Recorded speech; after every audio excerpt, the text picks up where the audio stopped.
Hey, what's up guys, welcome back to the third part of the chess. Now this should have been the final part, but I've decided to split it in two because it's quite a long one.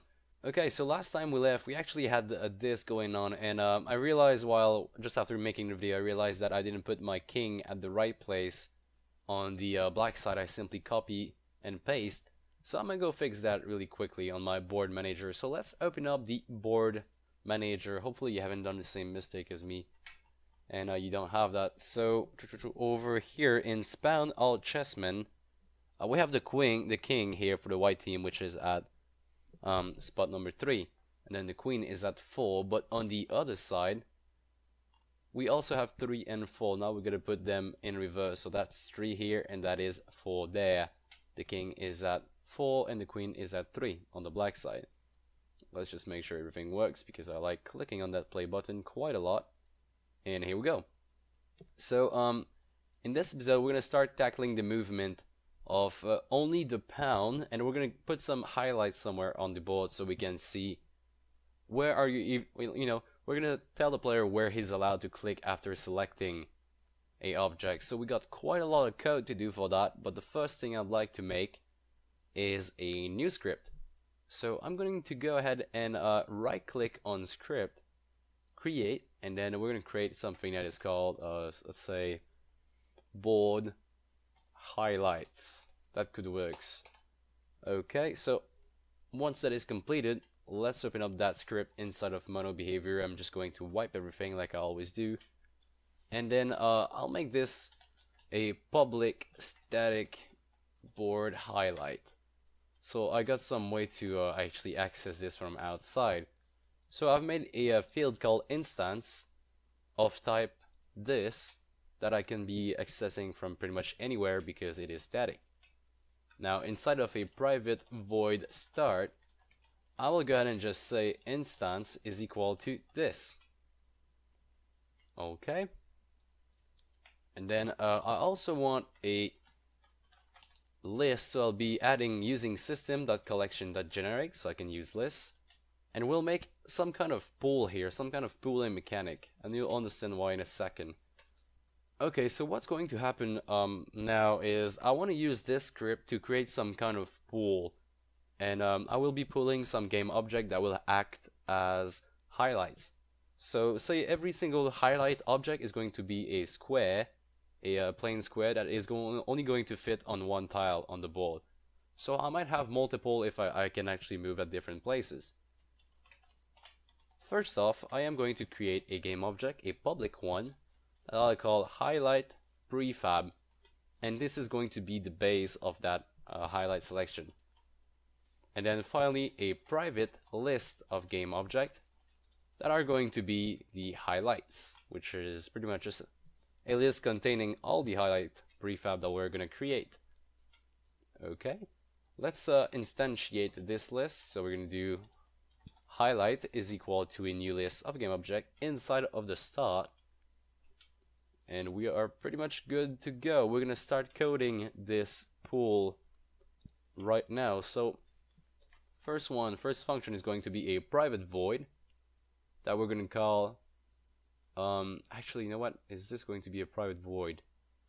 Never mind, this is going to be a private game object that we're gonna call get highlight object. Okay, so the way we're going to work is every single highlight object is going to be either on or off, so we're going to use our active bool to know if they're used or not. So the first thing we'll do is say game object that we're going to call, say, geo is equal to highlights dot find, and then we're going to use a predicate to look for an active one. So let's say J is J active self, not active self, my bad. So basically what this does is we're going to take this list, so the list of game object, and we're going to find it's going to find and return us the first object that matches this condition, so where active self is equal to false. Now if it does not find anything, it's going to be if geo is equal to null, that means there is nothing that could have been found, we're going to create a new one. So geo is equal to instantiate. Oops. Instantiate. We're going to instantiate a highlight prefab, like so, and then add it to the list as well. So highlights dot add geo. And in both case, if we did find something here and if we had to instantiate it, in both case we want to return geo like this. Okay, so we pretty much got this function going. Let's go ahead and just write the next one. The next one is going to be a public void. This one has to be public because we're going to be calling it from outside. So public void highlight, oops, let's write it out, highlight allowed moves, and we're going to send this guy an array, a multidimensional array of booleans. And that makes me think we made an error in the earlier script. Not an error, but we're going to be changing things a little bit. So inside of there, we are going to declare 2 for loops. So for I is equal to 0, as long as I is smaller than 8, we do I++. Let's copy this because we're going to need one more inside of it. Now let's do for j is equal to 0, as long as j is smaller than 8, then j++. And then we do if moves at the index I and j is equal to true, because that's a boolean, we can simply put it like that. So if that is true, oops, if that is true, we are going to do, let's declare a new game object. So game object geo is equal to get highlight object. Now this way we're going to get a non-active object in our list, or we're going to create a new one if we need to. And then we'll do geo.setActive to true. And finally we need to also move its position so it overlaps with the position it is actually highlighting. So geo.transform.position is equal to a new vector 3, and let's say I 0 j. Okay, so that's quite a lot of code, and we still have one more to do. Now we pretty much always set them active. Now let's go ahead and just make another public void hide highlights. This way we can actually turn them off every time we do not need any. So this one is simply going to be 2 lines, so a for each statement for each game object geo in say highlights. We're going to do geo.setActive is now equal to false. Okay, so we actually need to test this out now, but we don't really have a mean to do it, and we don't really have a highlight prefab. So I'm going to go ahead and just create a new highlight prefab. So over here on my chessboard, I basically need the highlight prefab to be that big. So as big as a square, and let's go on the right side. So as big as 1 square like this. So I'll be creating a game object plane, and I'll be reducing its scale to 0.1, 0.1, and then 0.1. Now, as you can tell, this perfectly fits a square, but his pivot point is around here, and that's not something we'd like because we set the position exactly to either here or here or here. We need to actually add this offset, but how exactly are we going to do this? We could add it directly in the code, or we could change its pivot point a little bit, so I'm not quite sure what we'll be doing. Let's actually add it in the code. So over here in highlight allowed move, let's do I plus 0.5 f, because we know a tile is 1 meter, plus 0.5 f, and hopefully this is going to work. So this little plane right here is going to be my highlight prefab, so I'm just going to call this highlight, and then drag and drop it inside of the prefab folder. Now I can remove it from up here, and also add the board highlight on there, and also add the highlight reference to it. Okay, now let's actually try and plug this function somewhere. So we don't really have any way to test this because we haven't really coded any allowed moves just yet, so we need to start doing that by going inside of the board manager. Now a lot of things are going to change in there. It's going to be a little bit more heavy and we're going to end up with a lot of lines. So I'm just simply going to collapse everything right now, and let's start by creating a public static board manager so we can access it from pretty much anywhere. And I'm doing that because the chessmans, the pieces, they're gonna need to know what's going on the board, so they're gonna need some information out of this board, like is there a person in front of me, because there is some move that you actually need someone to be there. Say for a pawn, he can go diagonal if there is enemies. But if there is no enemies, in this case, he can't do it. So he needs to know if there is something on that board. He can't simply decide to move, and then the board is going to say, is this allowed or not? Okay. And we're also going to create a private bool array, multidimensional bool, called allowed moves. Set get as well, so might as well make it... Oh no, let's keep it like that. It's not going to be a public property, it's going to be a private one. Okay, so we got this now, and that pretty much works. Okay, so let's actually go fill that allowed move boolean multidimensional array. So I'm going to go inside of the select chessman, and now there's a lot of things that's going to change in there. So let's start with the first one. We need to set the allowed move. So in order to do that, to know which moves are allowed, we need to actually ask the pawn itself. First, we need to know what are you exactly and where do you want to go. So I'm going to start by saying allowed move is equal to chessman with an S in this case. So chessman's the array at the index x, y dot possible move, like so.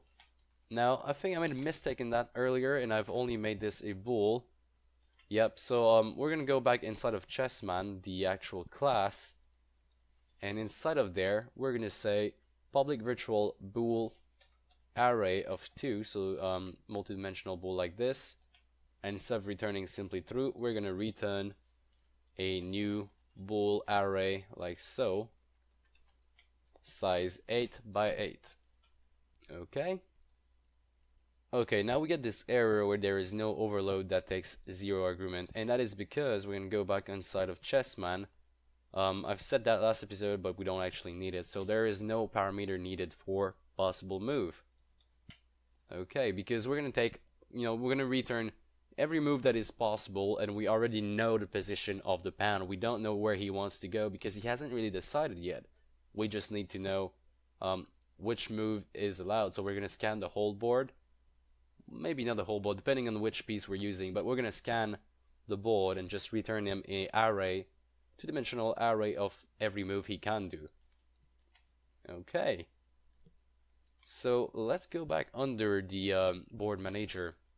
Now once we have these possible moves, what we're going to do is we are going to say, we're going to highlight them. So down here I'll say board highlights dot instance dot highlight allowed moves, and we're gonna send it the allowed moves array like so. Okay, now I'm gonna go back in here. It says possible move takes 2 argument. Okay, so move chessman down here is also going to need some modifications because it's still taking the hold function. So instead of saying that if selected chessman that possible move, we're gonna say if allowed moves at the index x and y. As simple as that. Now we could be saying is equal to true to make it easy to read, but this is an array of booleans, so it pretty much already returns the boolean itself. We don't need to add another condition to check is true equal to true. Okay, now do we have any more errors? We don't seem to have any more errors, and I'm simply going to go in the pawn really quickly, write a public override of possible move, then create a new one, a new bool array like so, that I'm going to call R for return, is equal to a new boolean of size 8 and 8. We're also going to return that one, but I'm doing this because I want to test basically. So I'm going to say R at the index 3 3, so that should be exactly in the center, is equal to true. Now when I'm clicking on the pound, it should highlight the middle tile. So let's hit play, and as you can tell, it highlights one of the middle tile. That's going to work for every single clone. And the issue we get now, I don't know if you can tell, is that the more we click, the more we get some highlight over there, and that is because we never actually turn them off and we cannot reuse them. If we go back inside of the board manager, so when we do the move chessman, we check, is the move allowed? If it is, let's go ahead and do it. If it is not allowed and you still click, then we unselect the chessman. So in case we do unselect that chessman, we also need to hide the highlight. So in both cases, either we move the chessman or not, we need to hide the highlights. So we got our function right here, board highlight instance hide highlights like so. And now we should not have that problem anymore because it's always going to be reusing the same one. So as you can tell, I'm clicking on it, then once I drop my selection, this one goes to inactive. And then I can't do my move. The only place I'd be able to move right now is here. And as you can tell, it does work. And then I have to use another pound. So I can only move to the place where I've set my allowed move to be. Okay. So that is a good step forward. Let's go see what else do we need. Still in the move chessman, I've just did some tests and I was encountering a error where I couldn't move the same piece twice. And that is because over here in the move chessman, we forgot to actually set that position in terms of memory. So we set it physically using the transform.position up here, but we never actually did select the chessman.setPosition X and Y. So we gotta make sure we call that so we don't get some weird errors. Okay, and that should be pretty much it for this function right now. Let's go ahead and start coding the possible move for the pound. Now pound is one of the most complicated one because it is different either you are on the white team or on the black team, and there is also some special condition as the en passant move, which is a special move in chess, and also the promotion, which is another special move. So let's start really slowly by, first off, I'm going to declare two chessmans. So up here I'll say chessman C and then comma C2. These are going to be used a little bit later on, but let's forget about them for now. First step is going to be the white team move. If is white, so if the pound we're actually moving right now is white, then we're gonna do diagonal left, diagonal right, and then we'll do middle, and finally there is the middle on first move, so where he can actually move two tiles in front of him when he's in the middle. Oh, sorry, not in the middle, but when he is on his first move. Now we also do the same exact thing down here for the black team, but I'll be copying this over once we're done with this first part. Okay, so diagonal left. What we're gonna do with diagonal left is, first off, we're gonna check if current x is not equal to 0. So are we not on the first tile? And current y is not equal to 7. So can we still, can we go forward, or are we at the end of the board? In that case, promotion, but that's going to be a little bit later on. So that's diagonal right, diagonal left right now.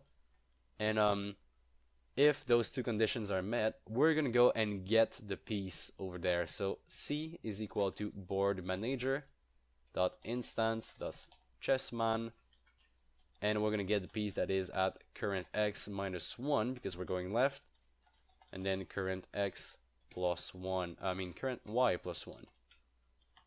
Okay, so we can only move diagonal left if there is a enemy piece over there. So we're gonna say if C is not equal to null, so if there is a piece and that piece is not white, so exclamation mark C is not white, then in that case we can do the move. It's a legal move. So current x minus 1, so R at the index current x minus 1, and then current y plus 1 is going to equal to true. So we've just coded our first move that's only available for the white player. Okay, I'm going to copy this over for diagonal right, and we're simply going to be changing values around. So if current x is not equal to 7, so we're not on the very right side of the board, then we're gonna get current x plus 1, and then we get this. That's fine. That's also fine. So we check, is that piece black? Is there a piece? And then is that piece black? If it is, then we can move say current x plus 1 and current y plus 1 is equal to true. Okay, so we've got these two guys done. Now as for the middle one is fairly simple. So if current y is not equal to 7, so if we're not at the promotion point, so if we're not on top of the board, then in that case we can keep on going with the rest of the conditions. So C is equal to board manager. We're gonna get the piece that's in front of us, dot instance dot chessman at current x and then current y plus 1. And we'll do if C is equal to null, then we're allowed to move, because if there is a piece in front of us, even though it's an enemy piece, we can't kill it, we can't take it. If it's one of ours, we can't do anything. So the only way we can move forward with the pawn is if there is nobody in front of us. So that's basically it for the middle piece. Now as for the middle piece on the first move, we're going to be checking if current y is equal to the first. So if that is the case, that means we are on the first turn, we are on the first move for that very pawn. Now this is where we're going to take the c2, because we need to know, is there an enemy directly, not enemy, is there a piece in front of us, and is there a piece 2 steps in front of us. So first off, we're going to say C is equal to board manager, whoops, dot instance dot chessman at the index current x and also current y plus 1. So that's directly in front of us. Now we're going to copy this over here, and we're going to say C2 is equal to board manager instant chessman current y plus 2. And the only way we can do this move is if none of those spaces are taken. So if C is equal to null and C2 is also equal to null, then in that case we can do the special move. So current x current y plus 2 is now equal to true, and that is a pawn. So I'm going to copy all of this inside the black team spot, and that's the only piece that requires this big else-if statement. That is the only one that is different depending on which team it's on. So we won't have to do that again, I promise. Okay, so let's start off with this guy. Diagonal left, and this guy is not going to work in the same way, because we're not going upward, we're going downward this time. So the first step we'll need to do is change this over. If current x is not equal to 0, that's fine, and current y is not equal to 0 as well, because we're going in the other direction, then we do C, get the chessman that is at -1 in y, like so. We also going to be changing it down here and right here where it says C is not equal to null, that's fine, but we're gonna be saying and C is white, so if it's a white piece we can actually take it. So we're gonna be reversing this spot here. Okay, now as for the diagonal right, same thing, we apply that here. So current x is not equal to 7, and then current y is not equal to 0. If that is the case, we go -1 in y. Let's change that as well, and also make sure that we can take a white piece, not a black one. So remove the exclamation mark. Great, now that's okay for diagonal. As for the middle, we're gonna be checking, are you not on the tile number 0, because we're going downward this time. Now if you are not on that, we can actually move current current y -1, if of course there is no enemy there, so change it as well down here. Now middle on first move, it's the same exact thing, we're just going to be reversing the plus for minus, like so. Right, so I think we got pretty much everything covered for the pound. Let's go ahead and test it out. So I'm going to hit play, choose a pound, and then we get a null reference. So let's see what is going on there. Okay, so we get a null reference on this part because C is initialized, it's over here, and pretty much this side doesn't work. We know the chessman works because we're pretty much just playing with it inside of Board Manager. Now the only place where we could get an error is inside of the instance. So instance is not assigned, and that is correct. We never actually assigned it. I have totally forgotten about that. So what we're gonna do is go up to the start inside of the Board Manager, so up inside of the start, and we're gonna say the exact same thing we said in the board highlights. So we're gonna say instance is equal to this. Now hopefully this time nothing is going to crash and we can start playing around with our pawn. Quickly before that, I'm just going to move my camera around because I really don't like where it is right now and I can barely see, so I'm going to move it something like that, and that's going to be my new board. So what are my values? Here they are. I'm simply going to do align view to selected, so I get this kind of result.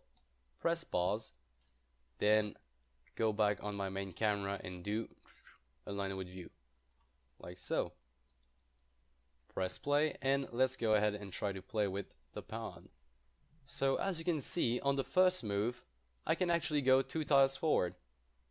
Same thing on the other side. Oh, never mind, not same thing on this side. So we do have a bug over here. And as you can tell, once I'm out of my first move, I can only go 1 forward. Now for this guy, he has an enemy in diagonal, so he's allowed to go here. And now we get this bug where we really don't destroy the pieces just yet. But everything seems to be working fine, except the first move for this guy. So let me just test this out really quickly. As you can see right now, he has all the 3 decisions. And yeah, okay. So let's go see what's going on with the double on the black side. So else, middle on first move. Oh, here it is. So if current y is equal to 6, not 1. So it's pretty much testing, are you on this line over here, the quit. So it is pretty much quit. So it was pretty much testing, are you on this line here and not on that line there.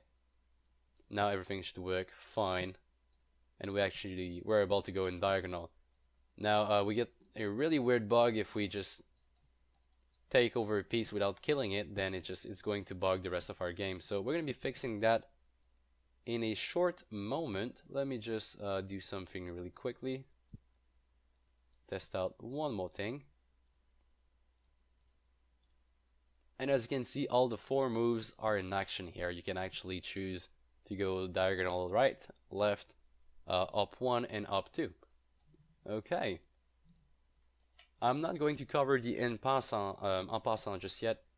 I'll be doing it a little bit later on because this is getting a little bit complicated. But guys, I think we're gonna just destroy the piece and then move on to the other possible moves. So that's going to be inside of the board manager. We're gonna go say under move chessman, because that's where the move actually happens. And over here we are going to declare a new chessman. So chessman C is equal to chessman's at the index x and y. Now if C is not equal to null, that means there is a piece where we are going. So it's either a kill or a we can't go because it's not our turn. So if C is not equal to null, and C is white is not equal to is white turn, then that means we actually captured a piece. And if that's the case, then we gotta do active chessman dot remove c dot game object, and we also got to do destroy that game object. So destroy c dot game object. Okay. And a little bit later on, we're also gonna do if it is the king, then end the game. But well, you know what? Let's actually do it right now. It takes only a second. So if c.getType, we're getting the type of the object, and it's going to return the lowest children. It's not going to return us the base, it's going to return pawn.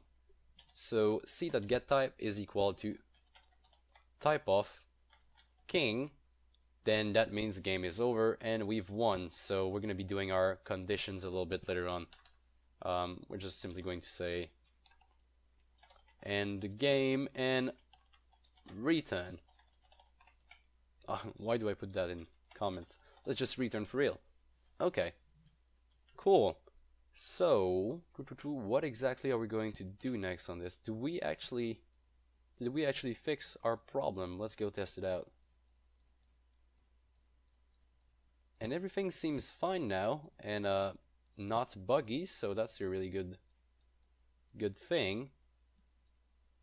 Okay guys, so that's going to be pretty much it for this episode. Sorry about splitting the videos, but the next part is really annoying and it takes a lot of copy paste, and you gotta be really careful about what you're doing. So I don't really want to. I want to split them together. So if it doesn't work, we can have a different comment section. Alright guys, so as always, if you enjoyed the video, please leave me a like. Really appreciate that. If you have any comment or question, you can leave them in the comment section below. There is also the Facebook page for that if you'd like to ask questions directly. And what else? Oh yeah, subscribe for more. Thanks for watching, and I'll see you next time.